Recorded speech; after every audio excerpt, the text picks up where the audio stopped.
But yeah, so We move over to both the got next Celtics. matchup. The next matchup in the East, Go watch the last video we posted on this channel. Tony's dark horse team. 26:40 is the exact minute mark I want you to watch from. The Miami Heat are currently beating the Milwaukee Bucks 3-0. Now, I didn't see this coming. I knew the Heat were good, and I've known they were good for months, but I didn't think they were going to go into Milwaukee, or not go into Milwaukee, but play them and be up 3-0. Giannis, just, I don't know what's going on with him. He's going to win MVP and Defensive Player of the Year this year. He hasn't looked too hot.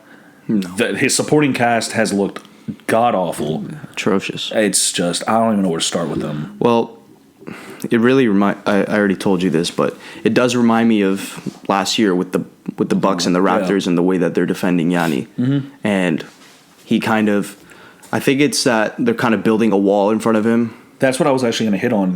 They always have the three closest guys kind of build a wall and force him like to help either on shoot. both sides. Yeah, either force him to shoot or just pass it off and live with that all day. I'll live with that all day. Don't let Giannis get into the paint, force him to shoot, or just force him to pass it away. It's fine. It's literally just let anybody beat us except Yanni. And I mean, he could find the open guy faster if he get. Like, I'm noticing that his passing's not strong enough to the point where, you know, he could go through contact and get the guy, pass it right into the shooting pocket of the three guy. And I mean, it's not all on him, obviously, but these role players, George Hill, he played well last game. That's Brook Lopez played well last game also. Played pretty well. But I just noticed they're also playing a lot of hero ball. They are. Like that's just so not like them. Like Brook Lopez forcing up these bad shots. I mean, Chris Middleton, he's been making them recently, but he still forces up bad ones. Regardless if he makes them or misses them, he still shoots all the bad ones. And there's no off-ball movement. There's nothing. They're just sitting around and watching Yanni try to make magic happen, and it's not. But I mean, they're building a wall in front of him. It's hard. You're essentially, like you said, both sides, the nearest defender. They're trying to. They always have three on him. Cut off the driving lanes for Yanni. At the elbows. Yanni's always going to score. Like, you're never going to hold him to 0 points. But so I expect him to score 20 plus, however many points. Mm-hmm. But if you're holding him, as long as you can hold him to under 30, I think he'll be all right. Right. Force the other players to shoot and score. Mm-hmm. But dude, this Miami Heat team, man. Sorry, but this Miami Heat team, I've been talking about them for months. They're deep. They shoot lights out. They're not selfish at all. Jimmy Butler is a great leader, but I don't care what anyone says. And Spoelstra just knows how to coach these guys, and it's worked fantastically.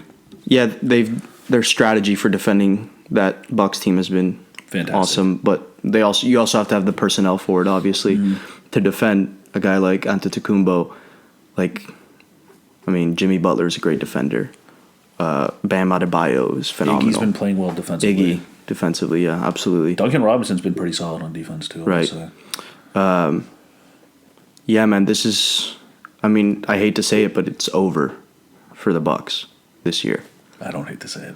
I kind of. Like to say it. I mean, I think also they just kind of know his tendencies. Mm-hmm. So it's not like, in addition with the strategy, how they're playing him, with the personnel that they have, but it's also mental. They know what he's trying to do. Like, they know that he likes to drive left and spin back to his right. They know that if he drives right, he likes a Euro step to his left. Mm-hmm. Like, they know all this. So all that combined, it's like a disaster for the Bucks. Yeah, and the Bucks can't stop teams from shooting threes, man. Like, the stat that I had here was entering the playoffs, the Bucks allowed the highest 3-point percentage from threes that weren't in the corner, and you can't do that against the Heat, bro. Mm-hmm. Like, they have shooters everywhere. Yep. Like, even on the bench, shooters. Everyone on that team can shoot. Right. So that's where they're losing the game. And now on top of that, they're fouling the shooters too. They're not disciplined. There's that too. And I mean, didn't they foul like in game 2? Didn't they foul like 7 jump shooters or 8? Something like that. That's literally. I forgot who, like someone was saying it. Points. Whoever was announcing the game was talking about like, why do they keep jumping into the shooters? Like, stay disciplined. I think it was Reggie Miller, maybe. I don't know, or Van Gundy, but yeah, man. They're 3-point diff. I have the Heat winning in 5. I think they're gonna get. I think the Bucks might get 1. I think it'll be a gentleman's sweep. Gentleman's sweep. Yeah. What did you think was gonna happen going into the series? Because I had the Heat in 6. I had the Heat winning, but I had them winning in 7. See okay, well. Yeah. I did not expect it to go like this. I had them in 6. I definitely was convinced that the Heat were going to win, especially with the odds that Vegas were putting out. I was like, this is. I just liked the Heat team for so long because they were deep. They've been deep all year, and they've had great shooters all year. Yeah. Tyler Hero has been stepping up. He is a rookie, and this dude is shooting as confident as anyone I've seen. It is unbelievable. Is he a rookie? I think he's a rookie. He's not. He's Pretty sure he's a second rookie. year. He's second year? My bad, second year. Either way, the kid's he's young and he's confident and he has swagger to him. And Jimmy Butler has just taken him under his wing, and he's taken all of them under his wing, really. And I love Bam Adebayo. Bam is, dude, I like Bam. I mean, look how the Heat have drafted. Just think about it. Tyler, all you LeBron fanboys out there that was saying that Spoelstra was a bad coach and that LeBron made him, look in the mirror, my guy. Yeah, that's what I thought. So they drafted Tyler Hero, like 14th or something? Yeah, something like that. Bam Adebayo was like the 18th pick. Then you had Kendrick Nunn was undrafted, I'm pretty sure. And where was Duncan Robinson? Was he even? I don't even know. But these guys were all drafted like pretty late. And the only reason why I knew about Duncan Robinson was because of Michigan. That's right. it. Besides that, I didn't know who he even was.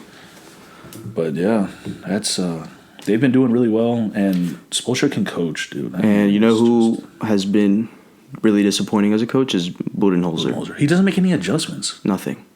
Like, it's just come on. Like, it's not working. Do something else, maybe. I don't know. Maybe that's what got him there. So he's like, forget it. We're just gonna stay. We're gonna keep doing it until it works. Yep.